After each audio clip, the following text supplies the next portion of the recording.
once I actually understand, like, actually she needs to vent, because it's the same thing as like journaling, and that for me is like just venting and just closing it.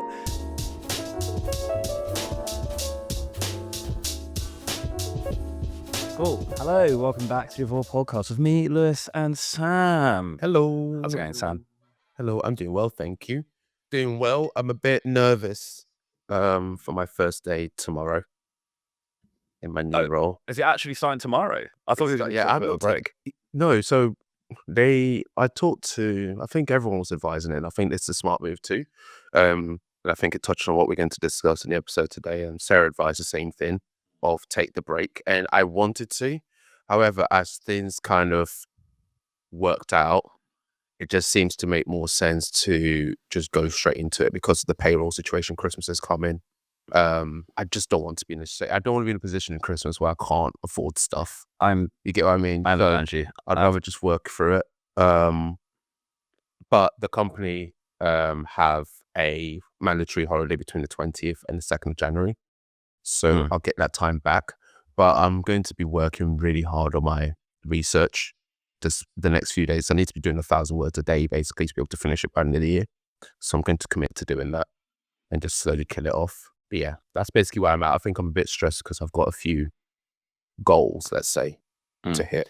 Yeah, I understand why you're doing that, because I'm working up until like New Year's Eve technically, and then starting new job 2nd of Jan. I was like, oh, don't you want to give yourself a break? But naturally my role is dying down anyway during that period. So I'm like, well, I might as well just take the money. And the way that the payday works, like there's going to be like a 6-week gap basically between paydays, because I usually get paid on the 15th, and now I'm going to be paid like on the 25th.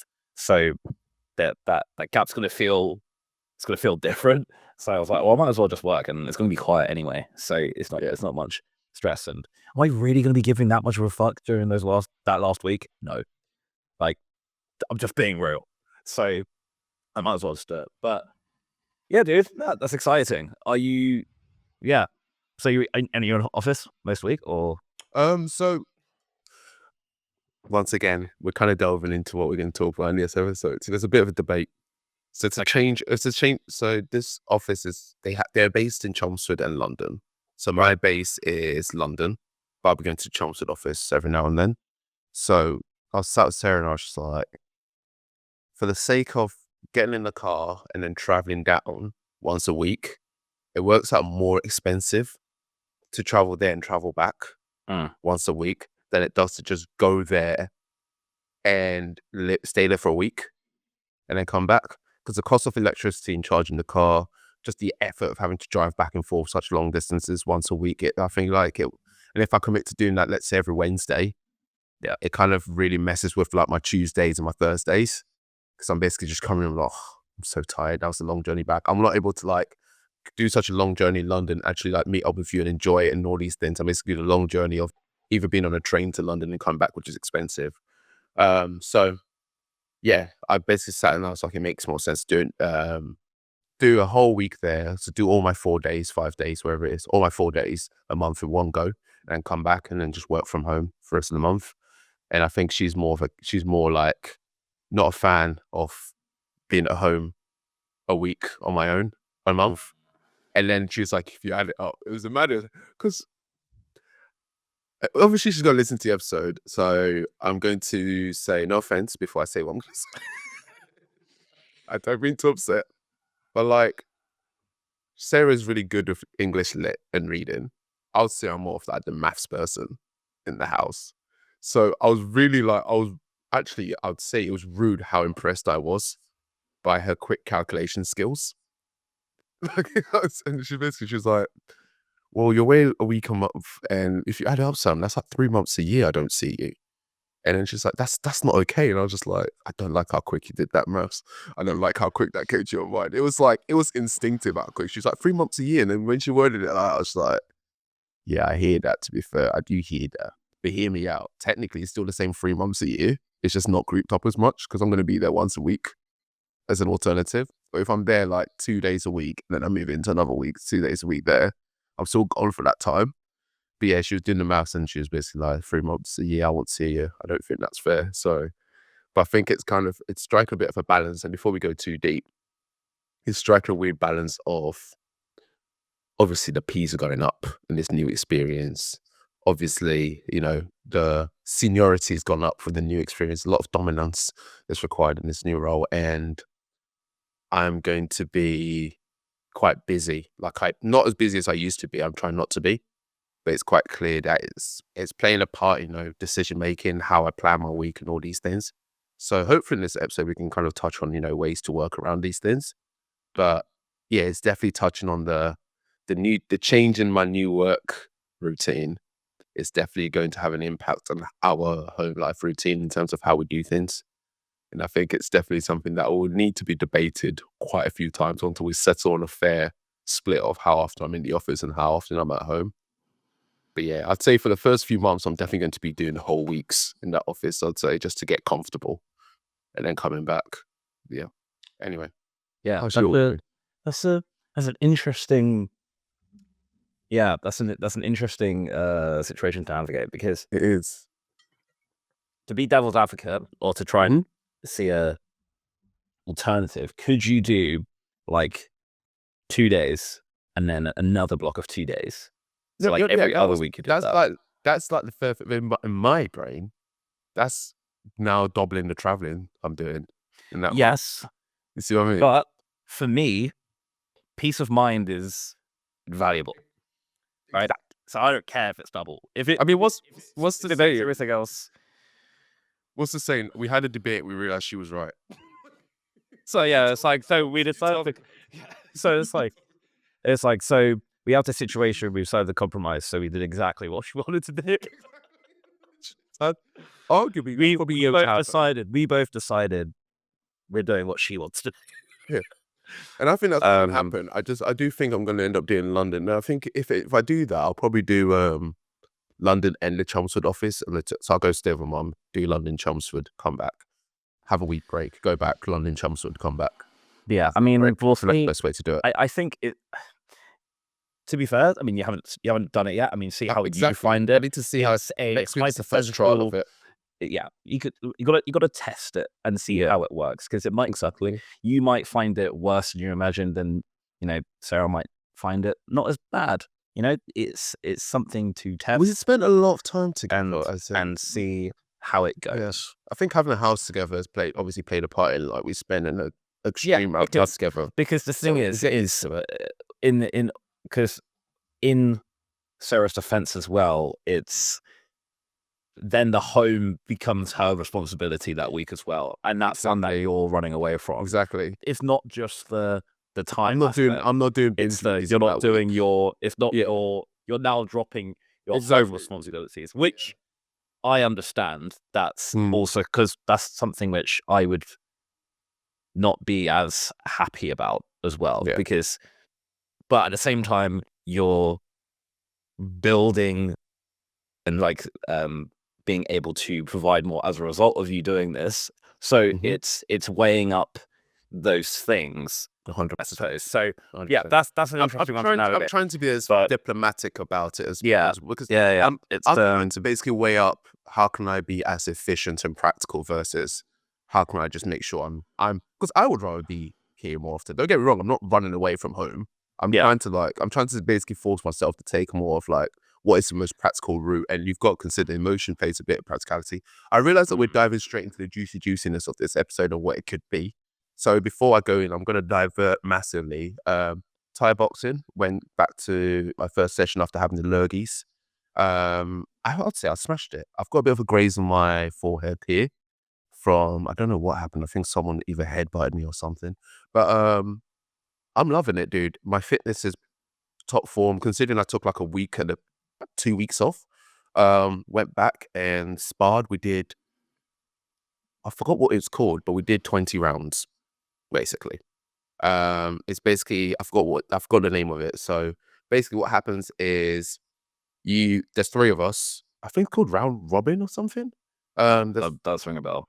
There's 3 of us and one person's on the outside, and basically everyone does 2 minutes, but you interchange. So in your 2 minutes, you fight 2 people and you take a 1 minute break and then you come in, you do basically. So yeah, we made that work. and you just had to keep going. And George, I think the guy who was kind of like managing the whole thing that day, was basically saying like, yeah, you just got to keep going until you've done your 20 rounds. But I was proud of how consistently I felt fit every time. Like, I felt gassed out in the break, yeah, but I'll just get up and I'll just go at it again. And I didn't get the mindset of like, let me roll into a shell, let me like cover up in the corner and hope it's all over. I just sucked it up and just went through with it.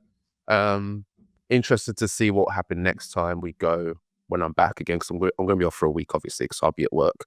So I'll be off for a week. By the time this ep comes out, I'll probably be at my Christmas party. And then the next day I'll be doing a long drive back to Nottingham. So I think I'm going to try, and the following week just stick to it, get more runs in, get more fitness in. But I'm really enjoying things right now. What else? Anxious Extrovert is done now. I'm not sure. I think we've not finished the dissolving process yet, but we're going to, so that's done. New Idea with Luke is up. That's now going well. We've got a dev working on it. Because of my new job and all these changes, basically, I can't work. Like, my contract literally says I can't work between 8:45 and 5:30 for someone else. So it's quite tactical in how it's broken up. So I basically have to be quite clear with Luke, like, I don't want to cause any issues. So after 5:30, we can book meetings with people and everything. But I don't want to be in a situation where like I'm in a meeting and wires get crossed or anything like that. So I just, especially for my probation, I want to make sure I'm doing the right thing. But in general, I'm quite strict with that process anyway. Like when I worked for Experian, it was 9 a.m. to 5:30. It was just Experian time. I didn't try to like break it up anyway. So that's kind of something that I'm adjusted to at the moment. I'm also adjusting to the idea that I'm no longer an Experian employee. That's kind of, I didn't realize how emotional I'd be on my last day. Like, but I think it's mainly because I got to feel what it was like to be in a really, really good team. And then I had to let it go because I found a better opportunity. Do you get what I mean? And it's almost like it was bittersweet. Like I finally saw the brighter side of Experian, and then it's all over.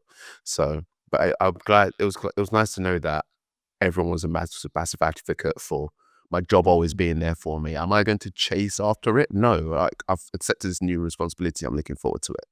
But a lot of people are just like, the role's always going to be here for you if you want to come back, or there's always going to be a role here for you in Experian. And it's like, I think I took it more as a testament of my character, and regardless of the trials and tribulations, I've been able to leave on a good note, enough of a good note that higher up people would want me to come back. And yeah, I'm proud of that. But I think I'm a creature of habit, and I'm dealing with a change that a change that I wanted, but now it's happening. And just like, it's weird, isn't it? It's just like, if someone's listening to this, like, I'm still looking for jobs. Why are you not so happy? Like, why are you so upset? But like, it's the other side of it right now of I'm embracing something where, yeah, it's good. It's a good thing. It's a good change. It's just, it's different. And I think it's the fear of the unknown. I think I'm actually just really excited and overwhelmed. I think that's the actual thing. I think you're definitely just overwhelmed. I think I'm excited and overwhelmed as I'm taking my natural approach to things that cause me extreme emotions, which is to switch off. Yeah. And ignore it. So, yeah, you've had a lot of changes in the last month, because you've gone from being very like, oh, everything's very normal, and then it's like anxious extrovert when, then redundancy, then new job, now you're going to be in London, you got rid of your car, like, like there's, I didn't want to talk about that. We're not going to talk about it. I didn't want to talk about it, but I had to record a video for it. But there's a lot of changes going on, so yeah, you're shifting a lot of things, and obviously it's fine to be overwhelmed, but because I know how you get attached to things. Baby, things like follow me to BMW. Oh, follow me, you'll be missed. But I think that's normal, but like you said, they're all positive changes, and I think for me, to I don't try and make big decisions when I'm feeling overwhelmed already about lots of different changes, because then it becomes slightly addictive to just be like, oh well, what else can we change? Like, because when you're in that zone, that's been happening. But you just got a lot of money. But you just gotta sit with it and be like, oh, you know what? I am actually overwhelmed. And then once you accept that, then it's like, So that's cool. They just got to sit with it for a bit, and then until it settles in. And for me, like that's exactly what it is. Like as soon as I handed my notice and actually had spoken to, like, it's public knowledge that I'm leaving, it then became very real because, like, that first day, like in the office when I had the offer but the contract wasn't signed yet, I was like, I felt like a mole. Like I felt like a snitch. I was like, no one knows what I'm about to say. Like no one knows what's going on right now. Like no one that like Do you, yeah. you know I was like, in your last few days when like, because I feel like as much as you like to say the whole like I'm paid to be here and I do what I'm paid to do, like you still do a good job. You're not a bloody like you're not a leech. You don't just turn up in the company and just drain off all its resources and swan off. That's a bad reputation to have. But do you feel like a corporate spy when everyone knows you're leaving, but you have to ask important questions to get your job done?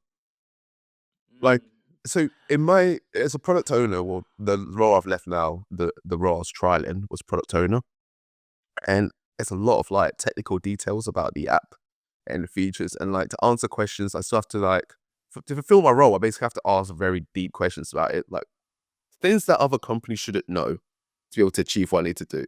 And everyone knows I'm leaving, but I'm also like, can I have a link to the architecture? Can I have a link to the schema? And what's the name of that server? Or can I have access to that server? And I'm just sat there like, anyone else, I swear anyone else looking at this would be like, don't give it to him. Like he's leaving the company.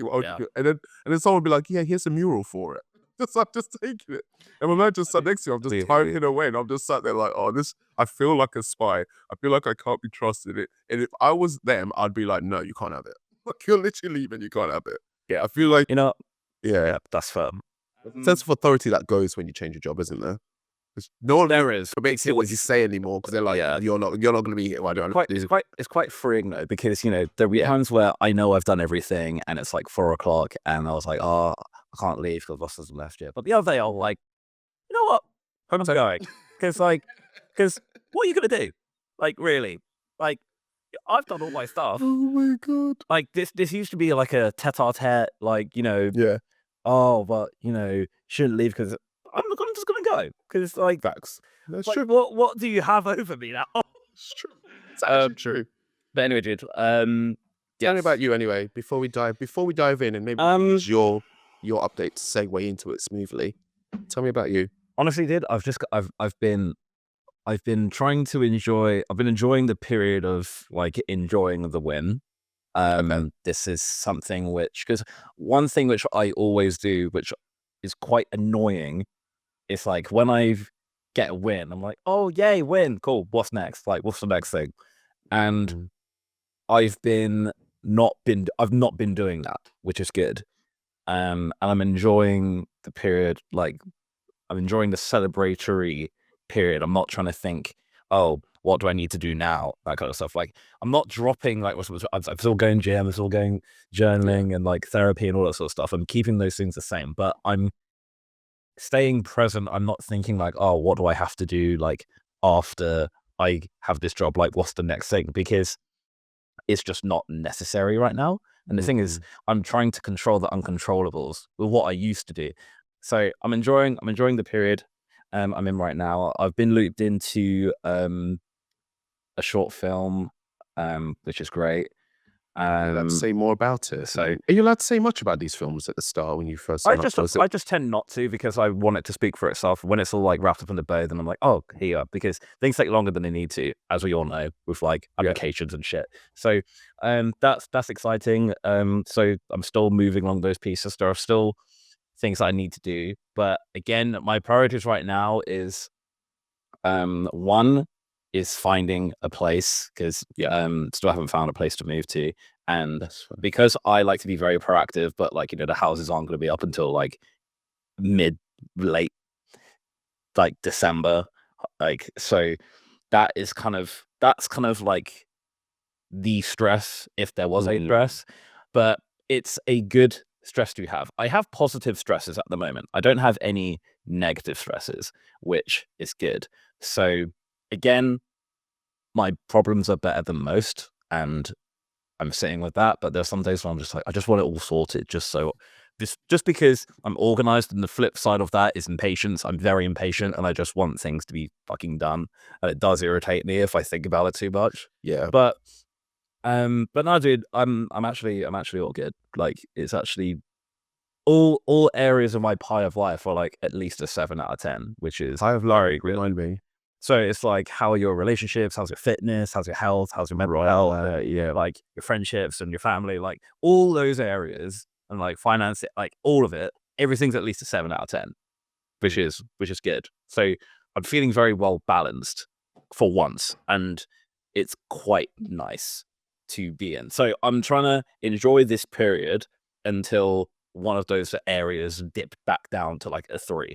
So I'm enjoying. Screw with you. Yeah, exactly. So I'm just enjoying the period that I'm in, and but I'm also, it's this weird thing of like, I'm enjoying this period, but also I don't want to become complacent and like continue to not work on editing and things like that. So I'll feel like once I'm finally settled in the job and like the house and like all those areas are sorted, I'm then going to be like, okay, once I understand my routine, I'm not in the office as much, I can now allocate, I know where to allocate my time to things.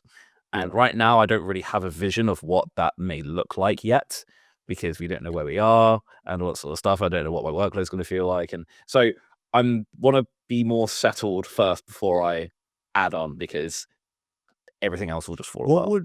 What would be added on? So in terms of,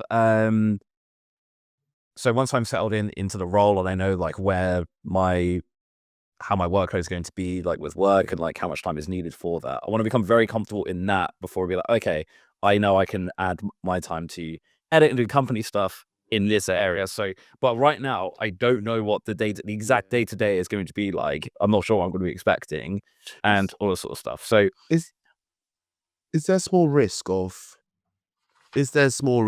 you just falling into a new routine that you get comfortable with and that you don't come back to the old one? Because you said you don't want to add on, but it's more like you don't want to return to your current responsibilities.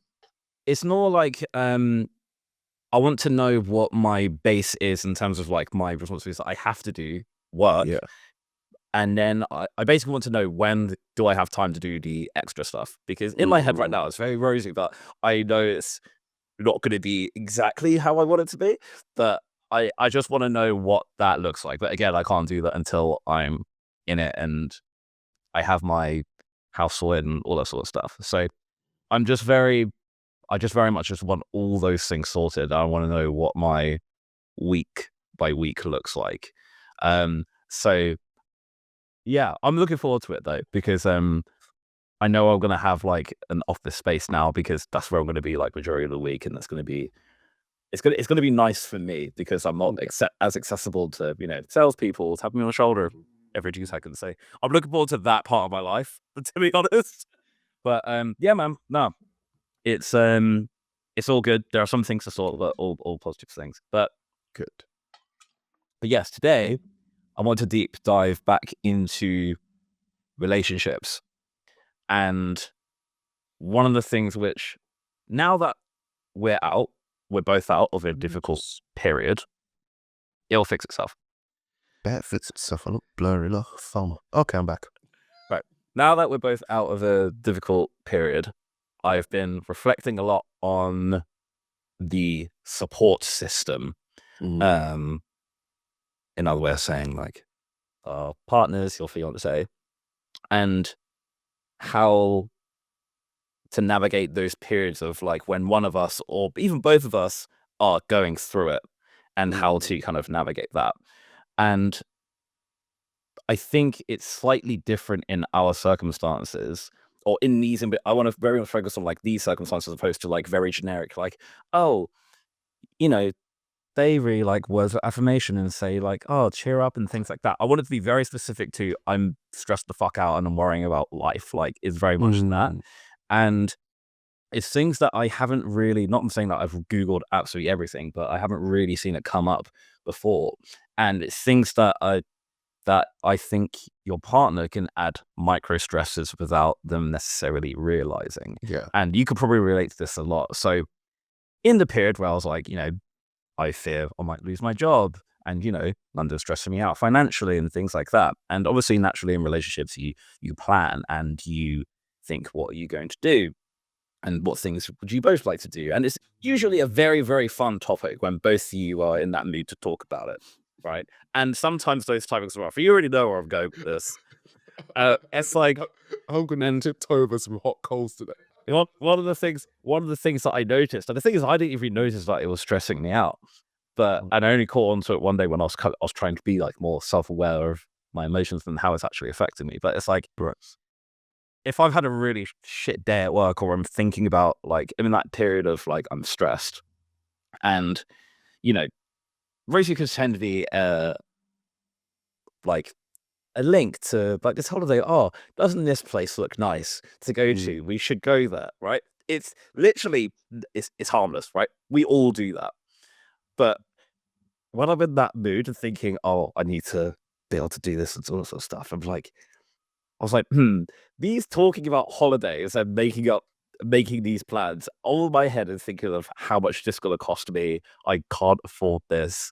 I'm not like, financially stable enough yet. And now I need to feel like I need to work harder to raise this money in order to do these trips, which, by the way, I would also want to do, but I just don't feel like I'm in this position to do so.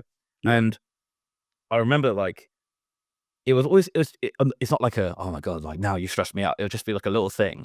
And I remember being like, I think sometimes talking about future plans is actually quite stressful. And I think you choose a time and place of when actually to talk about it.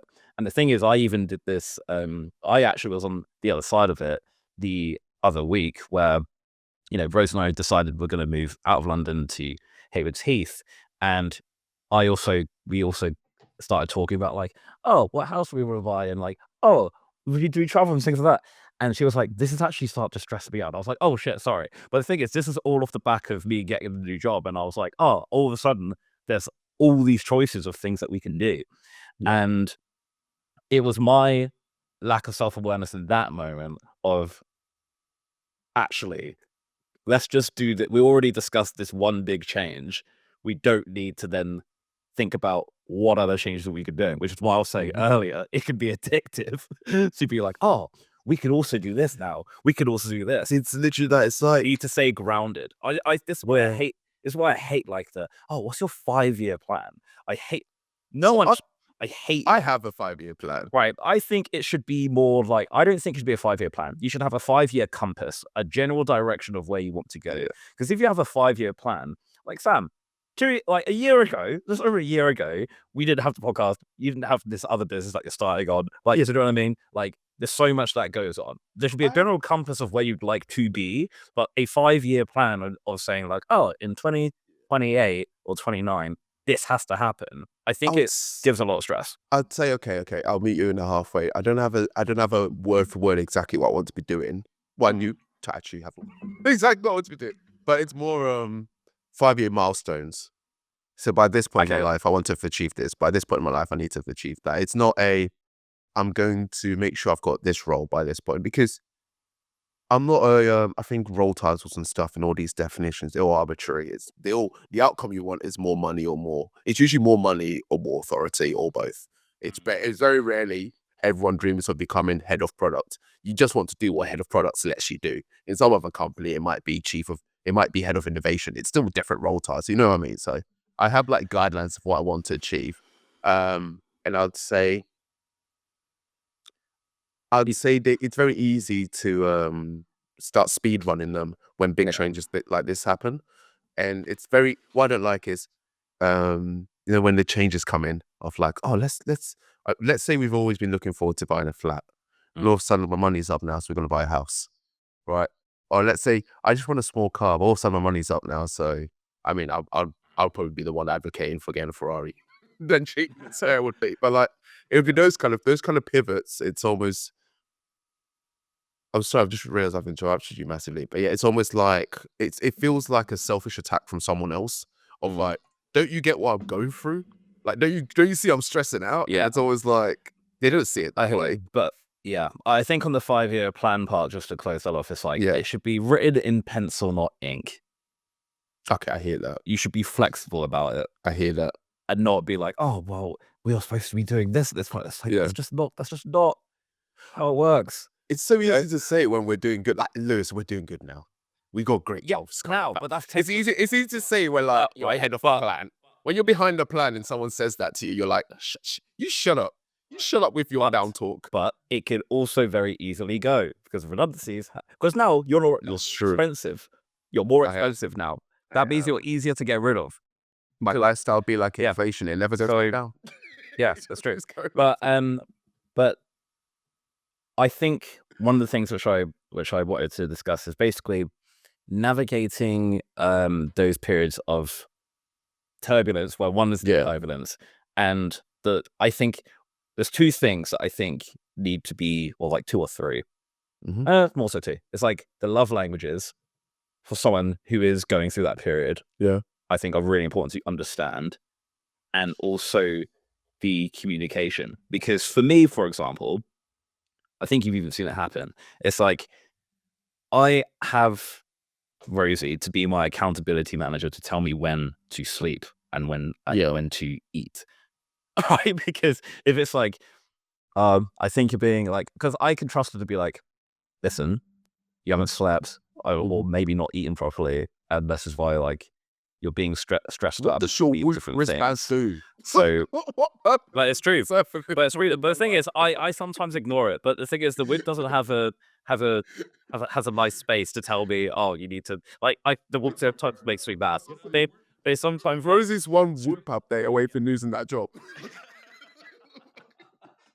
Well, I don't like Whoop won't tell me like, hey, you're kind of being a dick at the moment. Like, yeah, I hear that. I hear that. So I think the more like because it's so easy to get into like you need to work more, you need to work more. But and it's so easy because right now, I mean, that's one thing which I'm looking forward to when we move in together. Because right now it's like I can work till 1 a.m. if I need to. But if Rosie was here, she's like, what the fuck are you doing? Like, go to bed. And I'll be like, okay, fine. And I find it much easier to relax because right now, like my work and where I sleep are in the same space, which is another problem. That's not healthy at all. But but Rosie is like a reminder to like actually switch off and relax. And so I tend to not do work when she's around. I'm not saying that's a bad thing because I coincide it with like, okay, it's now time to switch off and exit work mode. And one of the things which I think was being problematic before therapy started was work mode was all the time. And like I was sleeping in work mode and like I was having a relationship in work mode. And that's when it's like, oh, are we seeing this really cute dog? But I'm in work mode. I'm like, I didn't give a fuck about this random dog. And then I seem like a dick. And it's just like, I don't care. I'm tired. I'm stressed. I don't care about this fluffy dog. I just want to feel peaceful in my head. And it's like, it seems very like, sorry, continue. No, I was going to say, it just seems so justified when you feel like that. Yeah. Right. It seems so logical when you feel like that. When they're coming at you with we've not been on a date night for a while. And I'm just like, I'm looking for a job, woman. Like, I need money. I need to live my life. Or it would be like, oh, let's go on a holiday. It's like, once again, I'm looking for a job. And when that job starts, I'm in a probation. I can't be taking time off willy-nilly in that time. Yeah. So no holidays. And it's also like, you got to view it from their perspective of, they've probably seen it from an outside perspective, what they think you need. And what you think you need, arguably, are probably just wants in the grand scheme of things, because you can survive without some of the things you're stressing about. Yeah. I think what I think is now really useful. We've gone through this period of like, oh, I don't understand like why he's in a bad mood or whatever. She can sniff it from a mile away because all you need to do is she'll be like, stop thinking about it. Oh, like I haven't done anything. And it's like, it's now got really good. And one of the things which we'll now do, and I understand now, like, because when my dad used to come in from work, when me and my mother were kids, like my mum would be like, give your dad like 20 minutes. I'm starting to think your parents still want you guys. Or you guys, it'll be like, you know, say hi to dad, but it's like, don't give dad, like, don't ask him about all this random crap going on. Like, give him 20 minutes, and that 20 minutes, I know my dad will come in, have a shower, be like, just Just de-stress. And that's my mum protecting my dad's peace and letting him switch off to be in Good. dad mode. And I've now understand that upon reflection. And it'll be something like, I know if Rosie comes in straight from work and she's coming straight to mine, Yeah. what she won't appreciate me being like, oh, hi, like, how was your day? It'll be more like showers on, like showers ready, go through like de-stress and like shower, put on comfies. And then we can do that whilst I like prep food.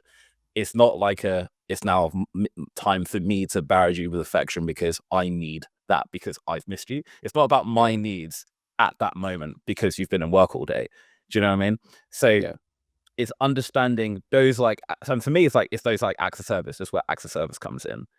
Like, it's not when I come in sweaty, I spend an hour on a tube. It's not time for, physical affection and, all that sort of stuff. It's not that time for that. What I need right now is a shower to be fed.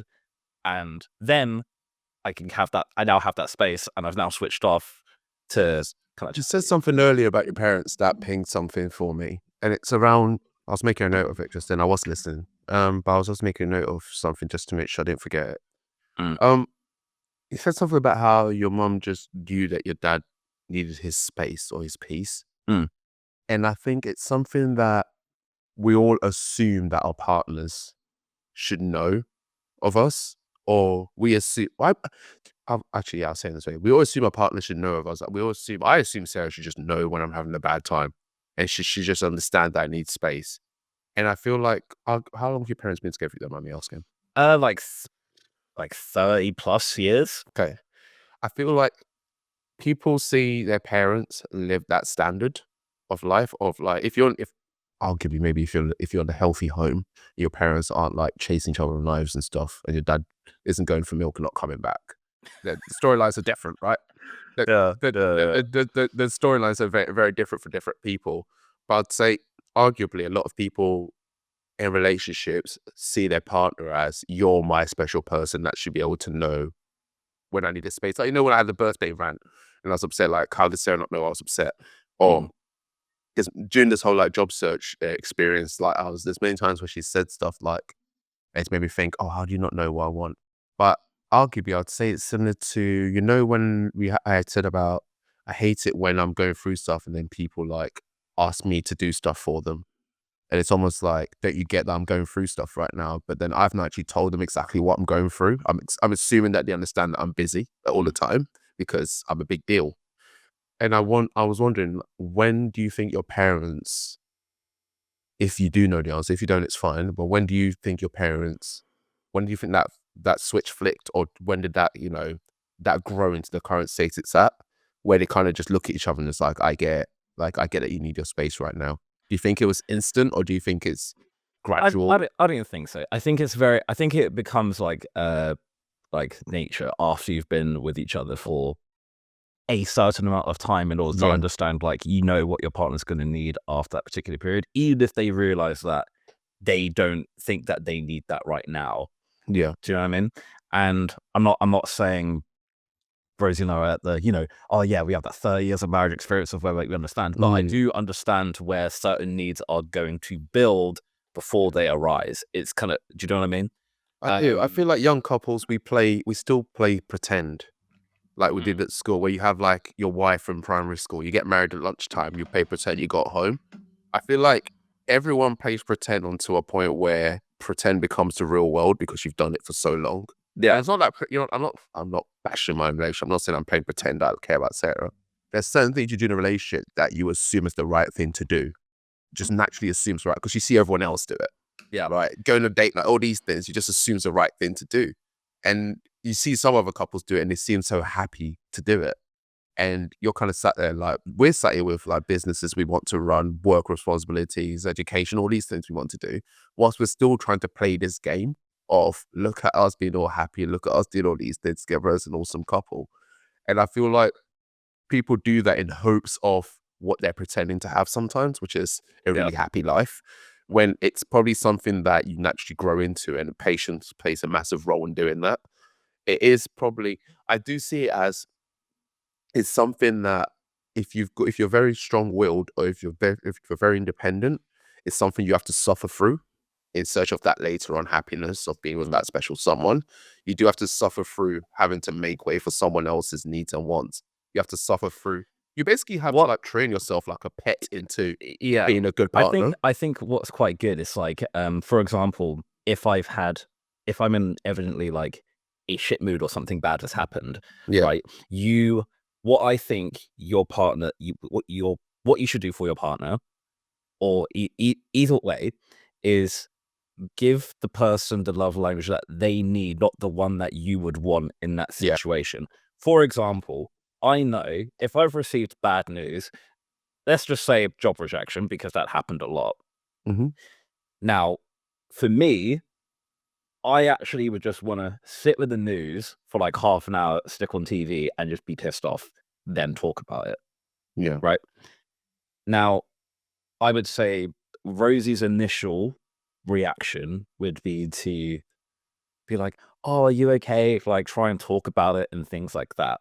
For me, that's the last thing I want to do, because I haven't processed everything yet, and also I'll be pissed off, angry / upset, and I will react badly to something that she might innocently say, like, "Oh, it's fine, like, the next one will be you know what I mean?" And it's like, that's the last thing I wanna hear, because now I'm thinking about a next application. Do you know what I mean? And so, what now we will do, or what now will naturally happen is, like, I would just want her to be there, but, like, create, like, it's like doing nothing. It's like being alone together. Do you know what I mean? And it's like, I just want you to be there, but I don't want you to coddle me and be like, it's gonna be, I don't want that, but I want you there.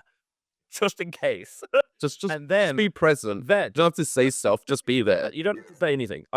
You're doing enough just by being there. Like, that's exactly Yeah. what I want. And then once I'm ready to talk about it, I can actually then talk about it, and actually we can then have that part of it where I made preps and That's talk the about difference, and my kind of things. I don't know if Rosie's like this, but I do feel like I see it. I know sometimes I make certain comments that I say, I do see this in more women than men, but it's because my only reference points in all of my experiences has been that I've seen more ladies do this than men do this. It might be different in different cultures. It might be different from different people's perspectives. It's okay. So you're being cancelled. That's fine. No. I'm raising the point because I think I'm still in research mode where like I always have to like counter my biases in what I say. Yeah. To make sure that it's clear where my mind's at when I say what I'm saying. Anyway, what I'm basically trying to get to, damn it, you threw me off. Okay, I'm back. What I'm trying to get to is like, I do get the sense that guys tend to just want to go through whatever they're feeling and then talk about it once it's processed. And you just want to live in that emotion. Whatever emotion you're feeling right now, you just want to live in that emotion and go over it. Obviously, you're not enjoying it, but you just want to get over it and you want to like process it. Whereas ladies tend to want to talk about it. But what I don't like is unproductive discussions about the problem. So that's why I find that it's easy for me to talk to my guy mates, because I do have some girl mates that are quite logical. Sarah can be quite logical sometimes, but she likes to just talk about things without like a solution to the problem. And I'm kind of like, if I'm going to have to talk about it, it's because like when I talk to you about my problems, we'll have like a logical discussion and there'll be a solution at the end of it. There'll be an approach that will come to a conclusion. Like I'll say something, you'll be like, Sam, you're being a bit of an idiot about this. This is what you're thinking, blah, blah. We'll process it. Whereas if I talk to Sarah, it would be met with like sometimes just silence. But I think from her perspective, that's what she wants sometimes when she just goes in like a rant. She just wants me to like listen and, act. Yeah. Whereas I'm kind of just saying stuff. I'm like, well, what do you think? And it's just like, well, you've got to make a choice for yourself. I'm like, no. Yeah. No. I think to be fair, I think Rosie is actually she is actually quite good, because before she will get fully mad or upset about something, she will say often to me, "I am just processing." I do, however, think it will, and I will caveat that, because she goes like, "Wow, you just think I'm all emotional, want to talk about feelings," so I'm just protecting myself there. But I think it sometimes does depend on what field of her life is upsetting her. When it's like friends and stuff, it will tend to be more of a, I want to talk about it because it's upset me. And I do think venting does have its place, because I'll be a hypocrite saying that, because I vent to Rosie all the time. It's just a vacuum and it just goes to her. And then I don't feel like I vented, but it's weird because I actually am not great at being vented to, but I will vent, and that's an area of my life which I am working on because again, I just think, what's the point of this? Like, then how are we going to solve this problem that you've brought but today? the thing is that's a very typical male way of thinking, and so once I actually understand, like, actually she needs to vent because it's the same thing as like journaling, and that for me is like just venting and just closing it. So I'm understanding its place, and sometimes I'm just like, okay. But what I will do is just there is a point where venting comes into being toxic when it's just going around in circles. Yeah. And I will say, like, you've said what you want to say. I feel like we're now going in circles, and you're adding more fuel to the fire. But I understand where you're coming from, and now let's. You can see when someone's working themselves up. Yeah, you're working like to be more upset. Let's watch Modern Family, or let's go. Feed you, or let's that's so pure do you know depression. It's like, let's actually do something fun. Let's not let this 5-minute thing that's pissing you off ruin the day. Do you know what I mean? It's like, you got to do like a sandwich. You got to do like, the good stuff in the middle is like the core of the problem and stuff like that. But you got to like be like, hey, let's now do Modern Family or whatever. Like, you know what I mean? Like, get yourself out of that cycle because it is difficult. And for you, it's like, your Xbox or whatever, or you might go car shopping for vibes. Like, do you know what I mean? Like, but I think not for vibes. I'm terrible with money. But I think, to close that off, I think love languages for sure is understanding them, particularly for someone who is going through it. And it's not just like you two having a problem. It's when one of you, I think, is going through those trenches. And I'll be honest, Sam, like this, it's weird because I think Rose and I are now talking about this because, I've been looking for a new opportunity the entirety of our relationship. She's now seen me now in like this weird new version of like, oh, this is actually a happy version of you. And now we're navigating these waters. And it's like, it's quite weird. But what my therapist said, which was quite interesting because I was very much like concerned of like, it'd be very easy for if I was just always going through these periods of like, shit isn't sorted in my career and all this sort of stuff. It'd be very easy. And I think a lot of, I feel like less willed partners would be like, oh, this guy hasn't got his shit together. Like, he's clearly going nowhere. And I said that it was like a slight insecurity because like, what if I have like another year of trying to get out of this? And then Rosie said like, well, you're always trying. I was like, if you weren't trying anymore and you fully gave up, like, you wouldn't be here I was dating. And that provided me a lot of comfort because I just felt like I was excited. I was the one he was always like going, man. I just felt like I was always going through shit, and that was just like how I was becoming. And what my therapist said was like, just think of it as like you're traveling the waters first, and you're letting her know that it's safe. So that when she's going through a period, you'd be like, oh, it's fine. I've gone through these waters. Like, I know what you need to do. You almost gracing yourself with a sense of not a sense of responsibility, but it's almost like, that traditional authoritative male role. Yeah, I think deep down, a part of most guys, you want to have that kind of position in life where you have like command of your home. As much as I'd say we're more liberal and we're more like fair and equal, a part of me would feel like a type of way. Even if Sarah made more money than me, I'd feel a bit emasculated to a degree if I was in front of her friends and she was just like, "Oh, I'm her sugar mum. She's my sugar mum." That kind of thing.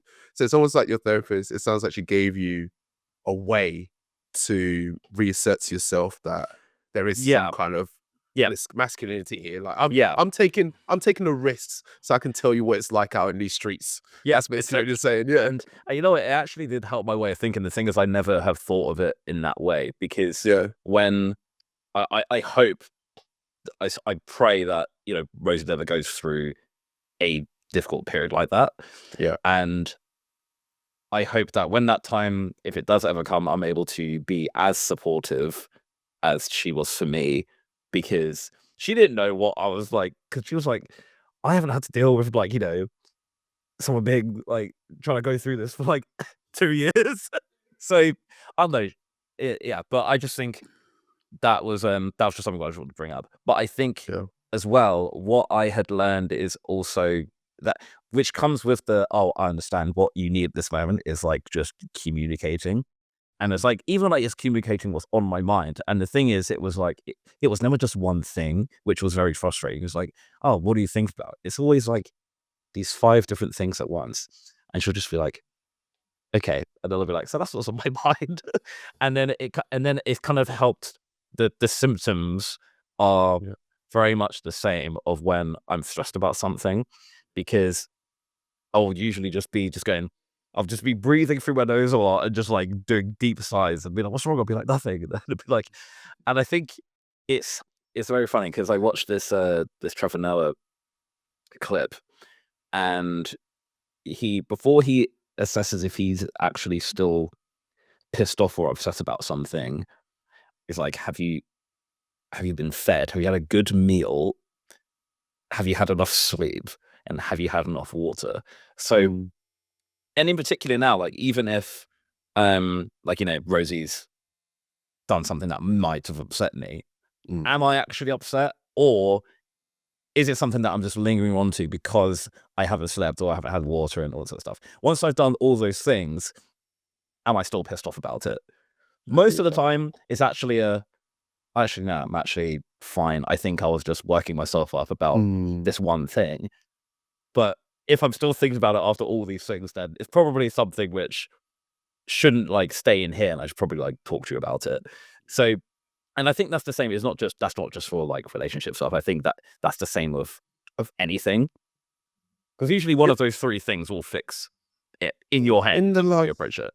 In our last episode, you talked, I don't know if it was the last episode. It was. I'm not, it probably was. We were talking about successes. That was the last one, wasn't it? We were talking about the fact that we got a new job, or we asked about it and stuff, yeah.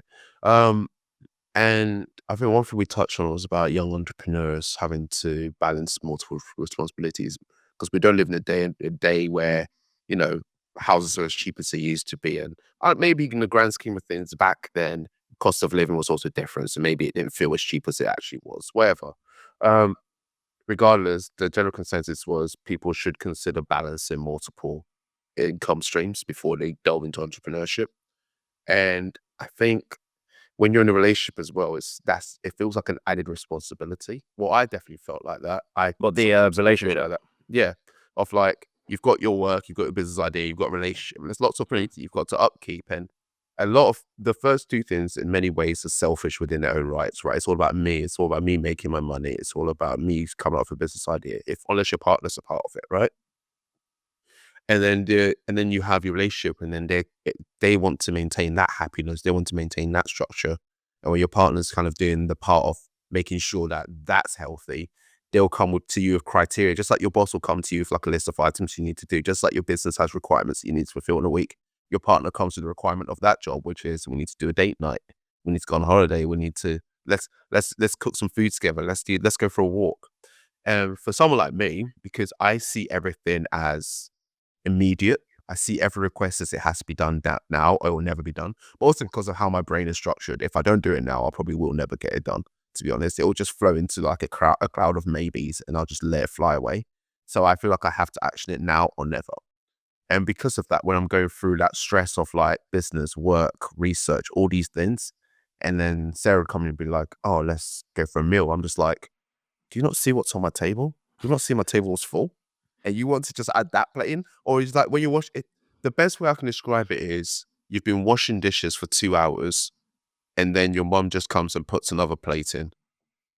Just as you're about to wrap it up, she just dishes another plate in there. And then just as you're washing that, your brother and sister come and put a plate in. And then your dad puts a plate in. And you're just looking around like, yo, do you not see that I'm working here? Can you not wash your own plate? Can you not do this yourself? Like, it'll be like, Sarah will be like, oh, I'm hungry. Like, I wouldn't mind some McDonald's or something. And then she would say that in the expectation of I would go out and get it. But I'm also sat here like, you have a car. Drive to McDonald's yourself. And then from her, it's kind of like the acts of service of, but the streets ain't safe. And I'm like, yeah, but you'd probably go to like Bottomless Brunch with your friends. It's the same streets. This time you're drunk and loose on the streets. It's the same streets. You drive to that on your own, or you get taxi to that on your own. with a taxi driver you never met before. So what's the difference between that and you just going to Asda on your own and getting something? And it's that logical path of, to me, it's a task. And to me, it's a task that becomes as important as all the others. And it's the decision making of what's the hierarchy of what's more important. And I'm not saying Sarah isn't as important as my day job, but what's definitely more important is not getting fired and losing the revenue stream we have in this house, right? And I'll catastrophize it in my head, and I'll reason it in a way where it's just like, this task that I'm already doing that I've now got motivated and invested in is way more important than stopping this and doing this relationship related thing. But the way I work is, if I was to stop this task and do a relationship related thing, I'll be just as passionate about that task as I am about what I'm doing right now. I just need to give it a go. Yeah. And I think that's what I'd suggest other people is just give it a go. Just What make a note to yourself, pause what you're doing, and then come back to it later. Yeah. What I will say is that having a partner who understands what you're going through is actually very important, and who isn't very much focused on, oh, I need you to be doing this for me so that I'm happy. Don't become a lemming. Well, because one of the things is that has been important for me is that it's been very imbalanced. There's never been periods of like imbalance, because like, you know, if I'm focusing on, you know, getting a new job, I'm putting every single thing I have within like that period, and it won't be you know, Brucey won't be like, oh, but what about our date night? Because she knows I don't give a fuck about our date night. And she wouldn't either, because you're like, this is more important. But what I will do is say, hey, I know that I've put in 100% into this for the past like 2-3 weeks. Now that that's now died down, there'll be more balance. We'll do a date night and things like that. Because I think if we were, it's impossible.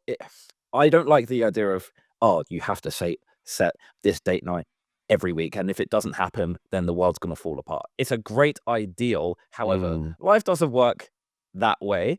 But I will always acknowledge the importance of spending that quality time.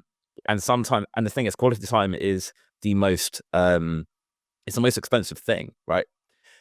Because, you know, you can't get that time back, and sometimes time is very limited resource, unfortunately. And the thing is, all these areas take away from that pot.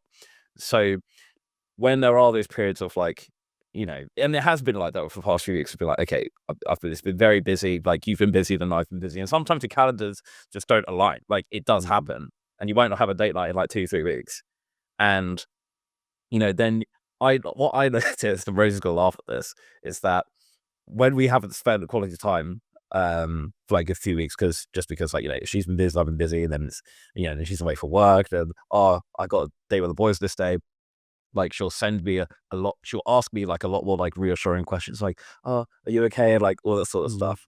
And then she'll be like, I think I'm being needy because we haven't had enough quality time recently. Be like, I am also aware of it, don't worry, we'll sort it out. And then we'll sort it out that week, be like, okay, we're gonna do this, and then like, it's cool. So it's imbalance is, once you're able to navigate imbalance, I think that's a very good thing to have, because it's very easy to be like, oh, Wednesday's our date night, but what happens if it doesn't happen that Wednesday? Then what are you going to do? So understanding what you need as a result of imbalances, I think, is actually quite important to navigate. I think what I hate about a lot of like modern day relationship advice and support is the new generation of key terms, like the love languages. When people mention things like ick, when people like all these key terms, I don't know what it is, but like, they set me on edge, mainly because maybe ick and love languages and stuff can't be grouped together. It to me is quite childish. Right. People who say that people who unironically say they get icks are going to end up alone, and I'm going to die on that hill. Like, you actually just, I'm being serious. You aren't mature enough to be in a relationship, to be honest. Generally, you are above the age of 25 and you use the terminology ick, get your cats, get your single bed flat, get comfortable. If you're going to die, if that's like, if you live by and get comfortable. I understand the like, oh, they did this and you get that. But if you actually were to end, if you can't articulate your problem properly, if you were to end a long-term relationship because you saw them chase a ping pong ball, like, you need to sort that out. It's childish. It's childish. I'm not gonna lie. Hearing that would make me it makes my skin crawl. okay, hearing someone has an ick gives me the ick. Yeah, My yeah, ick is that's people what I having mean. an ick. But anyway, what I'm trying to say is there's a lot of like Key terms. generalizations or key terms that things are grouped into, and it becomes like in many ways sometimes You feels don't like like the you're doing. box. I don't like the box. I Yeah, hate the box. yeah, I know. I don't like the idea of process for process sake. And I feel like sometimes we put ourselves in a position where we don't understand why we're doing what we're doing. We're just doing it because it's the right thing to do, or because some generalization has said that this is important. So quality time is important. And we know that spending good time together is important. But when the justification for why we should do this is the key term quality time, I've already lost interest in this. You can't justify the process with just telling me the name of the process. You have to like justify why it's important to us, why it's a good, like that's the conversation I love to have, like the intellectual conversation, Yeah, digging deeper about why we're doing it, the reasons behind it. If someone, even as a product manager, I'm the same. I hate it when people say, well, this is the Agile Manifesto or something. I'm just like, it's the name of the process. Don't just tell me the name of the process and say that's why we're doing it because it's called this.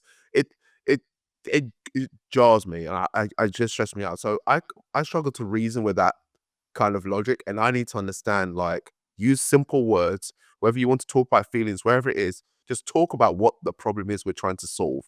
Don't just group it into key terms. Key terms is how you use it to talk to other people about it and explain it to them and say, okay, oh, we wanted some quality time. This is what we did. But I think because we've generalized things into all these bubbles, I'm thinking people are just ticking boxes at this point in relationships. Not many people actually understand what they're doing. Like a lot of people are going on like, I know couples that will go on the maddest holidays and they'll be like quality time. I'm like, quality time is also going to watch a movie together. You didn't have to fly off Dubai. Like you didn't have to do any, like, it's the logic around like, oh, the more money you spend on your quality time now, it's like I was like, I don't think you understand why. You have to have something that you're doing this for. You're trying, whether it's you're trying to maintain a certain level of enjoyment with each other, whether it's trying to do like that's what it means to do that. Don't just say quality time and we're doing it because quality time, or wait, we're doing this because acts of service. Acts of service is important. Why are you doing the acts of service? And I think that's the difference I'd say. Going back to what point I made earlier, I think that's the difference I'd say between people our age and people our parents' generation is that they didn't have those key terms. They literally had to articulate what the bloody problem was. yeah. Like they had to say, this is why we're doing this. And I think because of that, they had a deeper level of reasoning, understanding. You accepted it more when someone was just like, let's go on a date. It would be, let's go on a date because, hey, we've not spent much time together. I understand you're going through all of this. But I really think it would be nice for you to just take some time away from all these stresses and like just zone out a bit, relax. And that's where it kind of goes, okay, I get it. But then if I'm like drowning and struggling to find a job and someone comes to me and goes, hey, we've not had much quality time lately. Can we go get some quality time? It's important that we have quality time. Like, what is going on here?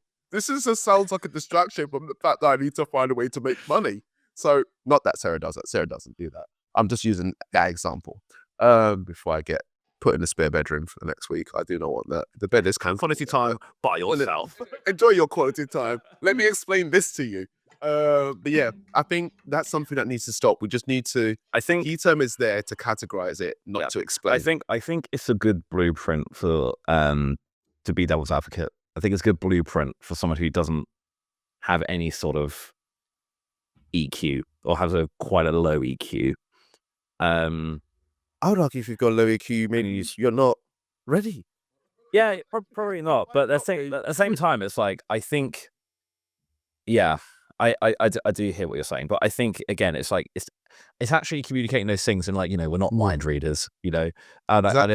I think that's very important. And sometimes I know it's very much women are often labeled with they want men to be mind readers, but sometimes we are as well, I don't. you know, I don't. and I don't think that's fair. So I think sometimes, and I it's not just communication, it's just like the way that you communicate it as well. I think that's And the thing. and I understand that I have this weird thing where it's like if I say something very blunt and direct, it seems it's quite rude. But then again, if I try to be over communicating, it then seems as I'm being condescending, and I'm not. But I'm just trying to feed it in a way that doesn't make you upset. And so there's this middle ground of I need to communicate what I'm saying, but not sound like I'm being condescending. And that's what I've tried to navigate. A bit of a sidetrack. One thing I've started to do is get relationship advice from my friends that are in long-term relationships. Oh, of course you do. You don't go to someone who's I out of do shape not. without- No, but I mean even venting. I don't even vent to my single friends. I don't even like talk about stresses to my single friends. I just don't. Because it's not the same kind of advice. People give advice mainly, unless they're actual relationship counselors or they're paid or it's a profession. Yeah. People give advice from their experiences. If I'm going to someone, and I'm asking them how to fix my car and they've never driven a car before, I'm clearly talking to the wrong person here, aren't I? I've always said, like, get advice from someone who's in a position you don't want to be in. Like, for example, if someone's out of shape, you don't ask them for advice on how to lose weight, right? Yeah. And yeah, 100%. The thing is, though, I've always found this weird in relationships because if I have a problem in my relationship, and a lot of people don't communicate that problem to their partner, and it's like, that's the one person who I need to actually talk to about to solve it. Don't get me wrong. If there's something that has come up, like relation problem-wise, like I'll go to either my dad or my brother or my mum. But even then, that actually hasn't even happened in my relationship with Rosie yet. Like my last resort of if I'm really getting like that's it can't be it's like a solved with. permanent. It's like getting something put on your permanent record. Once mum knows I'm not happy, we're screwed. Like if I lose, like it's forever. I know that woman in the back of her mind was like, that one time you made my son unhappy. Like, there's no in the back of her head. That just living rent free. I find it so interesting that sometimes the person who knows the least about the problems of your relationship is actually your partner. Not in my case, but in a lot of relationships. Yeah. Like, all your boy, like, one of the boys is like bitching to his missus and all that sort of stuff. And it's like, I just And then she's talking to girls, and then eventually it comes to like your missus, and then I'm hearing the boys' side, she's hearing the girls' side. And I'm like, let's just talk to each other. And it's really funny because Rosie will often send me like these reels or like these TikToks of like a girls' brunch, and all the partners are bitching about their misters, and I can't relate at all. And it's like, I've never once gone to the boys and actually been like, oh, Rosie's that. Like, like, why would I do that? And also, if she is pissing me off, she's the first to know. Like, why is she the last one to know? I would say we're in a weird situation. I don't really have many. I have one or two, but I don't have many single friends. And actually, no, let me take it back, because I've definitely told a lie here. That person's going to listen to him like, yo, I'm single. You come to me for advice all the time. But it's not I go to him for advice. He's a close enough of a friend that he knows me well enough, and he'll call me out my BS. So there's categories to it. I'm saying that I wouldn't just in general go to, and even then, no offense to him, he knows who he is. No offense to him, but his advice is taken with a bit of a pinch of salt. Like it's taken with a, let me go check this with other people first. I think you can get advice from like, oh, am I being the dick? If they know you, but if it's like, oh, we are having this I sometimes think your single mate who has never been in. Sometimes your single mate actually drops some bars and it doesn't make any sense. And sometimes I will say this on, but I think when it gets into tricky waters, I think you do need to go to someone who's actually you need to go to when it's a tough one. If it's like a little bickering thing and it's just logic versus logic isn't working, and anyone can really translate it. I'll say one person who is, I don't know. Actually, no, I'm not going to put his name out there because I don't know who he might be or not talking to. I'm about to ruin his whole streak he's got going on here. But I do have a friend that I would go to because I would say that my EQ is very calculated. I'd say I've got good EQ, but it's because I pay so much attention to make sure I understand what people are feeling. That doesn't mean I react well to it. That doesn't mean I'll like give people the response they need. But I usually understand when people are upset. That doesn't mean I know the right response to give them. I just know you're angry. Why? If my friend's sad. Like, I'll look at someone, I'm like, I know you're upset. Am I going to fix it? I'm not sure. I know you're sad, so I'm going to just stop talking. But I'd say that because I have to pay I try to take a very logical path to it. So sometimes I'll go to this friend and I'll kind of feel like, this is what I'm currently going through. I feel like I'm right. I can't logic a way into why I'm wrong. I can't get my head around it. And he approaches almost every conversation as though it's a business deal. So he takes the whole, like, this is what I've had with girls. He never, that's what I love about him. He never relates it to, he, he's single, but he never relates it to, oh, when I was talking to this girl, I went through the same thing. He just says, well, you got to see it as this way. Maybe this is what she's considering. You got to see it like, I know that this is what you want to achieve, but maybe this is what she's considering. And he will lay out that person's logical path. And what I love about that friendship, he's able to basically articulate to me in my own language, in my head, why she's feeling the way she's feeling or why she's thinking the way she's thinking. Then I understand it better. Then I'll go back and be like, oh, I get it. And some people might be saying like, well, why isn't your partner able to communicate perfectly to you in the way you understand? And it's like, well, we're human, right? I might have autism and she doesn't. Some people are better qualified at translating to, and I'd say in many ways she's, no, in a crazy amount of ways, she's perfect understanding what she needs to say to get what she wants out of me. Because most debates she wins. She usually gets her way, regardless of how long. She does. She always wins. So she definitely knows how to work her magic. But sometimes sometimes you get trapped in like a logic loop of, I'm going to stop this source of information that is her coming to me. I'm just going to go somewhere else and get this information checked and see if it's right. And then I'll come back and I'll just be like, okay, I think this is what you meant. And then you'll be like, yes. And then I think for her, it's quite frustrating because she's just like, that's what I have been telling you. Why have you not been listening to me? And in my head, it's like, I just needed to like get rid of, I needed to go get confirmation from somewhere else to make sure I wasn't listening to it in the wrong way. But yeah, in general, I would say that if you're in business, if you're going through changes, that doesn't mean that your partner understands fully what you're going through or your partner can read your mind. I think we all see everything through rose-tinted glasses and we assume that, oh, everyone gets what we're going through and everything's perfect. And how dare you not understand me because I'm so easy to read. And I think sometimes we all just need to see it like when you're watching a movie, you kind of just go, I don't know why they just don't talk to each other. Like, you know, when characters are just doing dumb stuff and you're just going, why doesn't he just tell her? Like, why doesn't she just tell him she's pregnant? Just tell him. Why we got to play all these games? And you're just watching it. And then for like, it's 30 minutes into this movie and catastrophes are happening. You're just thinking, if you just told him, none of this would be happening. And sometimes that's just what the real world's like. You just avoid saying things or you avoid communicating in the right way. But then you're so oblivious to why it's going wrong. You just, it's overwhelming and frustrating. You know what? This just reminded me of something actually, because there was a time where I got this when I was like applying for jobs. Yeah. And I said to Rosie, this is how the conversation went. This is like 11 o'clock at night. And I was like, by the way, like, would you find it like fun if one day I just surprised you with like the fact that I got a job?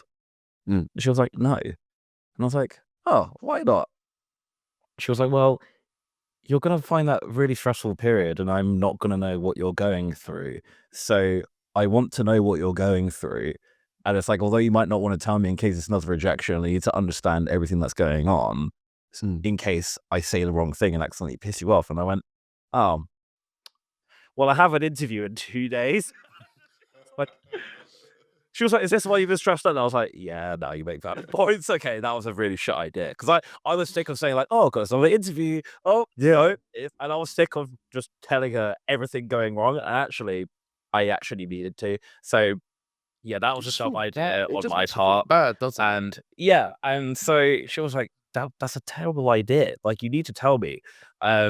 So yeah, that idea got yeeted very quickly because it didn't have to be like, should I tell her about this or wait till, you know, it actually gets to final stage? You kind of want to, you don't want to, it gets to the point where like, so there was a time where when Sarah found out about the rounds, because I was stressed about telling her, I think you even knew I was a bit stressed about, I was going through stuff at the time. I was stressed about like bringing that up as well. Because I just feel like, oh, God's sake, I'm just such a fail. Like I'm such a fail of a man. Like I can't even provide, not like I was even paying like 100% of the bills. We still do 50-50, but I'm out here acting like Andrew Tate. Like I can't provide for my family. That being my fiance and our 2 cats. Like, I was such a failure. And then I remember after like she found out like I was looking for jobs and like, I mean, I've been quite fortunate. Interviews came through quite in good ratio compared to my application to interview ratio has been quite healthy. And I've been quite lucky in that respect. But she made a joke about how she was the breadwinner. And she's like, I'm basically a sugar mama now, aren't I? And as funny as it was, I that laugh did not hit. that laugh did not hit. Like, when she said it, the pause, I just paused for a minute. I'm just like, I think I hate you. I think I hate you. Like, how dare you say that? And I kind of laughed because I knew it was a funny moment. I knew obviously she didn't mean that, but it struck such a chord in me of like, how dare you? Like, how dare you hurt me when I'm weak like this? How dare you get me when I'm down? And I never ever reacted on it to her because it was such an illogical way of seeing it. I could tell that I was fully in my emotions, and I just felt like I was doing internal speak to make myself be upset about something that was really, it was quite funny. It was actually it was a well-timed joke. And I could tell throughout the whole day I was waiting for a chance to like get her back with a comeback. And it went past like the time limit where you can give an acceptable comeback. At that point, you just hold a grudge. And I just had to let it go. And it made me feel sick inside to let it go because I'm petty. But I let it go. And I've learned that sometimes you just need to do that. Sometimes you just need to let stuff go. Like, there's things that in the grand scheme of things you'll look back to. I mean, I'm not saying let everything go. Some people out here having like shoes thrown to the back of their heads. Don't let that go. Some people out here like turning up in the bar and she's doing some business with another dolly, or he's doing a business with some other person. Don't let that go. But there are certain little petty little gripes that we all hold because we think it's so important that it's resolved. And it's just not. In the grand scheme of things, if you're trying to build an empire, you're trying to get your career up, you're just trying to move on to the next thing. You're going to look back at all of this in your pension. You might not even remember some of these moments. And if you've got yourself to a point where you do remember it, you just let it just more like ruin your life. You touched upon it earlier, you know, if Sarah were to earn, or like if you were to be like not earn as much as your partner. And I always used to think that way in terms of like, oh yeah, like, you know, hopefully I should be earning more than my partner and stuff like that. But now it's like, I actually don't care. Oh, I'm not, I'm not gonna lie. Purely because like, I'm calm you with know, it now. if Rosie does well, like I benefit from it. Like if Rosie ends up earning 5 times more than me, like, you know, more power, like we're good. Like, because, you know, it's a win. Like when I got a new job, Hopefully like she made all that money after we're married. Then, it's you a know, win. 50-50, lady. Yeah, it's a win for both of us. It's our money now. We're rich. And it's like we always have that conversation of like, oh, if you won the Euro Millions, like, how much would you give to me or whatever? And Rosie and I had this conversation again like the other day. I was like, Rosie, if I win like 200 million Euro Millions, like, I don't need to give you anything because half of it's going to be yours anyway. Isn't it? Like, it's more like oh, do you mind if I just hold? It's like, it's the equivalent of like holding the trolley for me in the shopping when I'm just going to be paid for anyway. Like, do you know what I mean? It's like, oh, can I just hold? Like, it's what we actually do it. Like, it's fine. Like, I could just send you a mil, fine. But it's like, you know, the other 49 is going to be yours anyway. Saying no one, you know what I mean? I'm not being caught on record saying that. I ain't sending no one a mil. If I win 250 mil, Lewis, you'll be one of a few people that know. Only because I know you won't ask me for anything. That would usually be one of the few people. Like, Sarah would obviously know because she'll just be like, Sam, why are you looking up holidays? Why are you trying to book a flight to space? And I was like, Sarah, we're up now. We're up. Cheap's 100K. Like, be like, oh, there was something. Okay, I've got money to burn. Oh, no, I won the lottery, but there will be signs. Literally, there will be obvious signs. Like, I would turn up to our meetings in different cars every day, and you'd just be like, "What's going on?" And I'm like, "I think you know what's happened now, Lewis. I think we both know what's happened now." But yeah, I think there'll definitely be obvious signs. But in general, I think we're getting near the point where we need to wrap it up. To be honest, Yeah, we'll wrap quite up. late. I need to wake up early. But I would say that a relationship is key, but it's not the end all. It's not the make or break of your success. A lot of people have probably not found this episode as exciting because you're not in a relationship. You've not found it as maybe it's not been aligned with you. And I think to those people that are searching for their special someone, don't let it be your bloody character trait. There are so many people I know who are single and their whole character is being single. There's some guys I know who are single and they feel like they have to fill that void by pulling every time to justify their singleness. Like, I'm single, but I'm having fun. No one cares. You just look like a hoe. Like, relax yourself. It's not a character trait to have someone in your life. It's a benefit to have someone that you care about in your life. It's not who you are. It's a benefit if it's going well and if it's actually the right partner. Exactly. Because choosing the wrong partner is the worst. And it will ruin. It can ruin your life.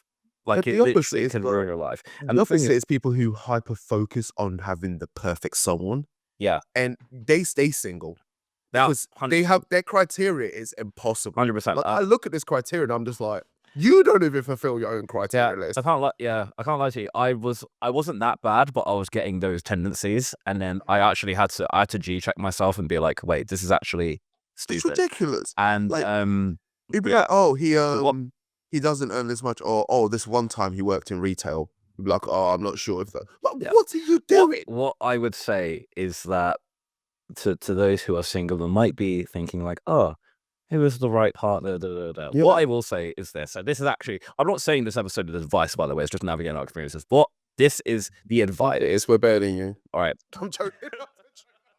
Right. That's mad.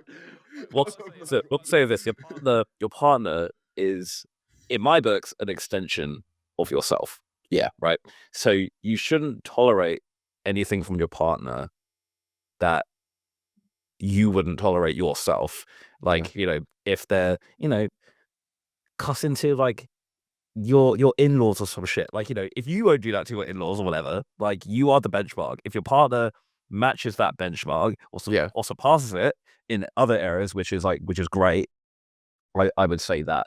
But if you can't communicate your problems to your partner, you're not with the right partner. Like, that's probably the number one thing. It's like, can you actually tell your partner if something bad about them, if they've done something bad or they've upset you or they disrespected you accidentally? Can you actually communicate? I didn't like when you did this and it upset me. And can you actually navigate that? It's not the theme of what we're doing as well. Yeah. I'll say it's not the quality time on the holidays and the chemistry. Like anyone can do that. Like anyone, it's super easy to do. But can you actually, have a disagreement and still, love each other out of it? Like that's actually the main thing. I think in keeping with the theme of the episode as well, is like, it's important to actually have a relationship that grows. Everyone looks for perfects at the start. You're looking for like the complete package. And this is how I see it. You should, it sounds really cheesy, but in many ways, you should complete each other or you should help each other develop into your full person. No one's ever 100% of their person. There's so much in life that we're yet to experience. You could be in your pension and there's still so much in life you're yet to experience to make you who you are. There's still many more traumatic events to go through, guys. Yeah. That will shape you as a person. Don't worry. The universe has its ways of changing you eventually. And people seem to want like the perfect person from the get-go, almost as though it's like, oh, there's a package deal available. You want to get the most for your money. And it's such a boring life to live where okay, let me put it this way. The idea of having someone who's perfect at everything from the beginning of your relationship is such a boring idea to me. Yeah. It's the most depressing thing because there's nothing to develop. There's nothing new to learn about each other. Like to this day, me and Sarah still find new things about each other. I'm not trying to brag that we're perfect, but also I wouldn't propose to her if I didn't think that we're a good match for each other. I would not propose if I thought there was something better out there. I'd also be a massive dick if I did. But in general, it's a simple fact that we should be growing with each other. There's more in life to experience, and it's good to have someone that you can experience it with. You should be in many ways malleable to each other's needs and wants because you're grown into essentially the same brand as a couple. Like in many respects, you are a unit. You're growing into a unit. A lot of people think that, okay, relationship, I'll maintain who I am. This is my brand, blah, blah.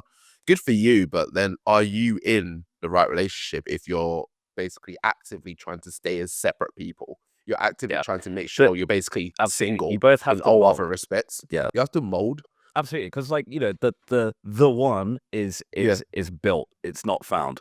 Is what one is what its businesses sell that to you, so you can download their apps and pay for stuff. But I would say your soulmate or whoever, right? It's actually who the person you're with actually grows into. It's not like there they are, it's over there, and they've already put it's built together. It's so you understand like it's a savage thing to say. There are more. I don't think everyone just has one. I don't think it's possible, and that's my logic brain here working. Whereas take emotions out of the door.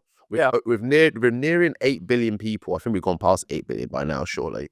But with that many people on the planet, logically, there cannot just be only one person that's perfect for you, right? I think the the perfect person for you is judged on the time and place when you're ready to meet that person, and they're there for you to meet them. When you meet them, are they able to develop with you? Are you able to grow into better people for each other? Yes. If you're in a relationship right now, you think, oh, I found that person, but now it's going really bad, but I'm just going to stick it through because, there's no chance I'll find anyone like this again. You've also got to consider the fact that there might be time or capabilities of developing that same experience with someone else. I'm not advocating everyone break up now and go try something new. I'm not trying to say delete the game, delete the game and start a new game. Like, I'm not trying to say that. I'm just trying to say I'm not trying to defend toxic relationships where someone's listening to this and using our advice to defend that either. And it's I'm also saying that you can find another special someone. I think the most painful thing about having to find another special someone is knowing that you've lost time. Reset. It's a reset. It's that reset and having to sunk start again. It's a sunk cost. And but dude, there's so many times where you hear like bro, people in relationships would be like, oh yeah, like it's really bad, but when it's good, it's really, really good. And I'm like, what the fuck did you just say? What are you saying right now? What toxic parables are you speaking? One of the things I will say as well is actually what I found is that, people talk about, oh, the spark and like a relationship is like, oh, like they're hugging, kissing all the time. Like that's what love looks like. It's like, it's actually not. Like in the beginning it is, but for me, it's like it's actually peaceful. Yeah. And it's not I need to hold your hand and like we're hugging, kissing every 2 seconds. It's actually I can sit here reading a book and you can be sitting there on your phone or TikTok together. And there are no presence. And we're just chilling. It's very quiet. Lust is very loud. Like the spark's very loud. For me, it's actually just peace of mind. I've never seen those relationships last long unless they're just freaks. Like also, absolute demons. I've not seen them last long. There's relationships where they're just in each other's faces all the time. There was actually go on. Sorry, continue. Sorry, I cut you off there. No, I was gonna say, like, the relationships where it's just constant PDA, constant like showing off how amazing they are, constant like, oh my god, he's so special, he's so amazing, and all that.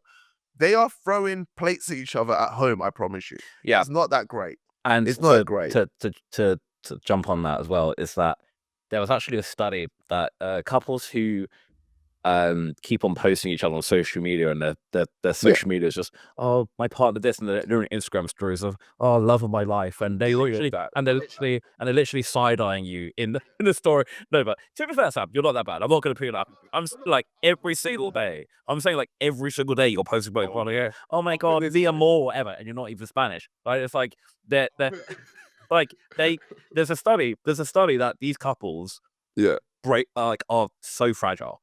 These relationships are fragile. It's the rate at which they move. It's like they burn out their fuel in the relationship within the first year. Whereas people like develop, you replenish. I'll put it this way: I don't like using Instagram. I use Instagram just to share happy moments when I feel like society thinks I should. It's all just painting the picture. And if you go through my Instagram right now, most posts on there are just me and Sarah because she makes me post stuff. She would just be like, don't you want to post something nice on Instagram at some point? And I'll be like, okay, fine. Like, I hate doing it. And she one point she made, and I think this is why my Instagram looks the way it looks, is like sometimes she's like, sometimes I feel sad and I'll just go through my albums and I just see happy pictures and they just make me happy.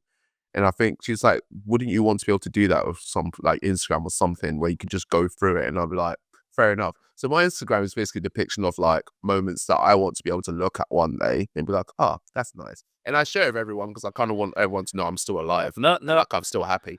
But the people that if I open my phone every day and I've got a notification, you put up a story and I'm seeing you and your partner on a date, and then the next day you're telling me that, oh God, yeah, this happens. Shut up. Stop posting. Shut up. And no offense to those couples, because I know there's going to be couples listening who be like, I post my partner all the time and say how much I love them on social media. I'm just saying there are studies that these ones are a little bit. Speaking to those people, if you're posting every day, do you not have a day job?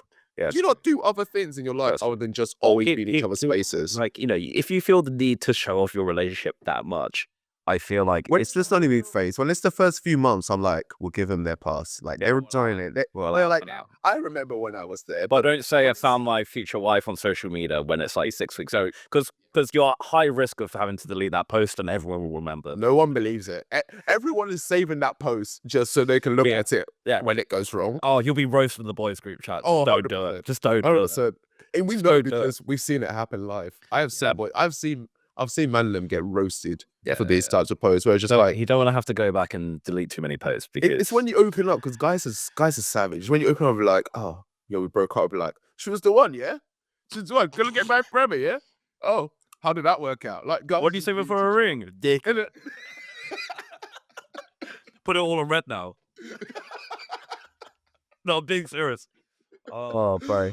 All right, we're gonna wrap it. Let's wrap it. All right, I need to go to bed. Got an early start. Guys, if you enjoyed, subscribe to the YouTube channel, follow us on Spotify, follow us on Instagram, the Podcast Evolve.